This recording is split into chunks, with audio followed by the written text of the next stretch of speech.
Let's have a look at the students' learning outcomes. After completing this unit, students will be able to differentiate between words ending with S, Z, and IZ. Recognize sounds in the plural form of words. Demonstrate common conventions and dynamics of oral interactions and group to describe things and objects in surroundings.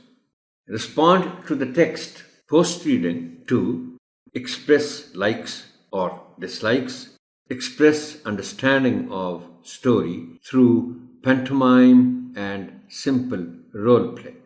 Honorable teacher, I'm sure you know the meanings of pantomime, जिसमें actions बच्चे करके दिखाते हैं पढ़ते हुए किसी rhyme को, किसी पोएम को. Read aloud the same story or fairy tale themselves.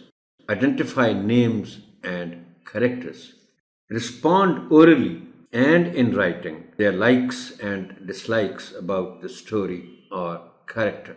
Identify and change the number of simple naming words by adding an S or ES. Recognize and apply capitalization to the initial letter of the first word of a sentence and to the initial letter of the names of people, pets, and places. Demonstrate common conventions and dynamics of oral interactions in group and take turns. Write a few sentences to describe a picture or a series of pictures.